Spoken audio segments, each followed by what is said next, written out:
Hi, hello everyone. Welcome back to our channel Gap Automobiles. நிறைய பேர் உங்க bikes வந்து நீங்க சர்வீஸ் சென்டர்லயோ அப்படியே உங்களுக்கு தெரிஞ்ச மெக்கானிக் ஷாப்ஸ்ல விட்டு சர்வீஸ் பண்ணிட்டு இருப்பீங்க.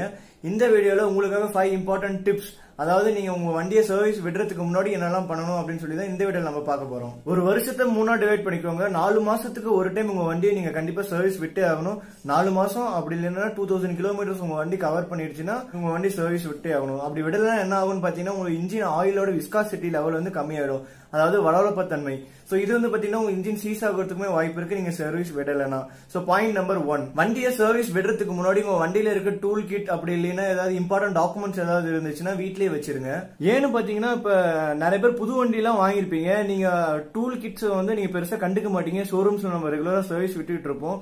நம்மளுக்கு வந்து அந்த டூல் கிட் வந்து வண்டியில இருக்கா இல்லையானே தெரியாது, மிஸ் ஆகவும் சான்சஸ் இருக்கு. பெட்டர் டூல் கிட்ஸ் எல்லாமே பாத்தீங்கன்னா வீட்ல வைக்கிறது நல்லது. இது காருக்கும் சரி பைக்ஸ்க்கும் சரி எப்ப மிஸ் ஆகும்னு நமக்கு தெரியாது.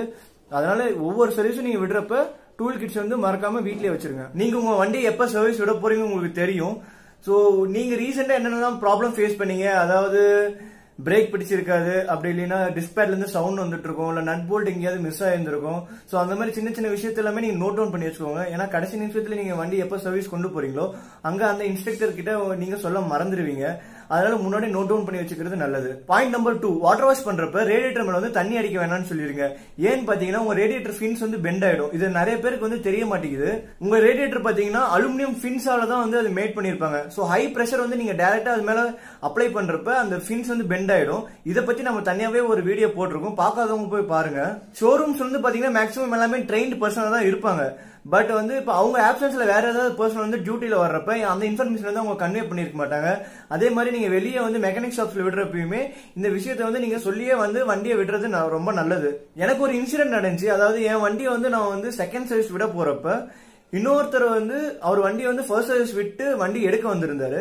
சோ வண்டி வந்து எல்லாமே சர்வீஸ் முடிஞ்சிருச்சு அப்படின்னு சொல்லி வண்டி சுத்தி பார்த்துட்டு வண்டி எடுக்க போறப்ப கீழே குனிஞ்சு ரேடியேட்டர் பார்த்தா வந்து வண்டி ஃபின்ஸ் ஃபுல்லாவே வந்து ஃபுல்லா பெண்ட் ஆயிருக்கு. ரேடியேட்டரே வந்து இனிமேட்டு வேஸ்ட். அவர் பார்த்துட்டு நான் வண்டி விடுறப்ப நல்லா தானே இருந்துச்சு, எப்படி ரேடியேட்டர் இந்த மாதிரி டேமேஜ் ஆச்சு அப்படின்னு கேக்குறப்ப ஷோரூம்ல தான் வந்து தப்பு பண்ணிருக்காங்க. அதாவது புது பர்சன்ஸ் போடுறப்ப அவங்களுக்கு தெரியாம ரேடியேட்டர் மேல தண்ணி அடிச்சு ஃபுல்லா ரேடியேட்டர் ஃபுல்லா டேமேஜ் ஆயிடுச்சு. அதுக்கப்புறம் நீங்க தான் சரி பண்ணி கொடுக்கணும் அப்படின்னு சொல்லி இந்த மாதிரி ஆர்கியூ பண்ணிட்டு இருந்தாங்க. அதுக்கப்புறம் ரீப்ளேஸ் பண்ணாங்களா இல்லையான்னு தெரியல. சோ நீங்க வந்து வண்டியை வந்து வாட்டர் வாஷ் பண்றதுக்கு முன்னாடி அவங்க கிட்ட ரேடியேட்டர் மேல தண்ணி அடிக்க வேணாம் அப்படின்னு சொல்றது ரொம்பவே நல்லது. அதே மாதிரி இன்ஜின் மேல வந்து ஹை பிரஷர் தண்ணியை வந்து அவாய்ட் பண்றது நல்லது.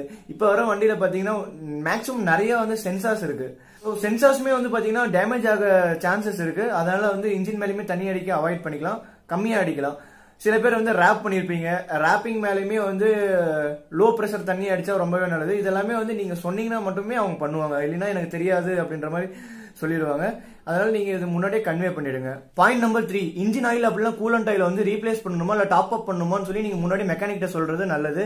ஏன்னா நீங்க வந்து ரீப்ளேஸ் பண்ணுவாங்க அப்படின்னு நினைச்சிட்டு இருப்பீங்க, அவங்க டாப் அப் பண்ணி ரீசார்ஜ் பண்ண காஸ்ட் வந்து கிளைம் பண்ணிருப்பாங்க. அதனால நீங்க முன்னாடியே சொல்றது நல்லது. இன்ஜின் ஆயில் ரீப்ளேஸ் பண்றதுன்னா உங்க இன்ஜின்ல இருக்க என்டையர் ஆயில வந்து கம்ப்ளீட்டா ரிமூவ் பண்ணிட்டு புது ஆயில வந்து ரீஃபில் பண்ணுவாங்க. அதே டாப் அப் பண்றதுன்னா உங்க இன்ஜின் ஆயில் லெவல் வந்து பாத்தீங்கன்னா கம்மியா இருக்கும், அதை திரும்ப ஆயில் ஊத்தி அப்படியே திரும்ப வந்து டாப் அப் பண்ணிப்பாங்க. அதுதான் இன்ஜின் ஆயில் வந்து ரீசார்ஜ் பண்றதுமே டாப் அப் பண்றதுக்கு டிஃபரன்ஸ். இதெல்லாமே நீங்க வந்து முன்னாடியே கிளியரா சொல்லிடணும் உங்க மெக்கானிக் கிட்ட.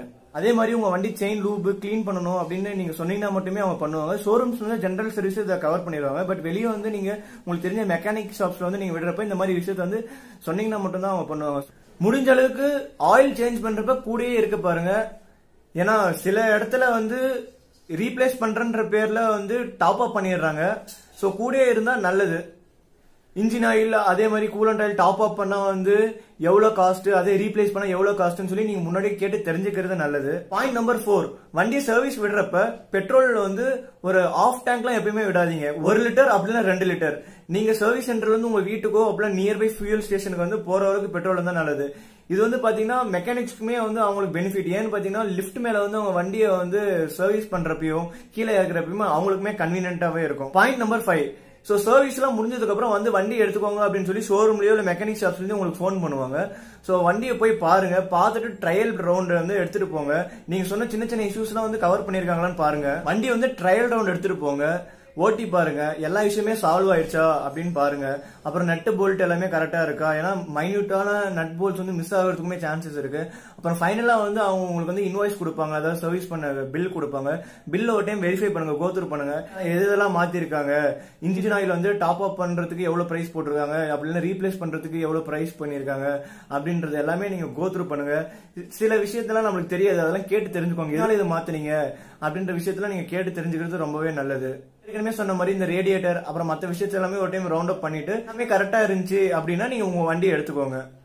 பைக் மெயின்டெனன்ஸ் டிப்பை பத்தி நான் செப்பரேட்டாவே வீடியோ பண்ணலாம்னு இருக்கேன். அதாவது எத்தனை கிலோமீட்டருக்கு எந்தெந்த ஆயில் சேஞ்ச் பண்ணணும், ஸ்ப்ராக்கெட் எப்ப சேஞ்ச் பண்ணணும் அப்படின்னு சொல்லி தனியாக ஒரு வீடியோ பண்ண போறேன். சோ அதை மறக்காம நீங்க பாருங்க. வீடியோ உங்களுக்கு பிடிச்சிருந்தா லைக் பண்ணுங்க, ஷேர் பண்ணுங்க, இல்ல கமெண்ட் பண்ணுங்க. Thank you all.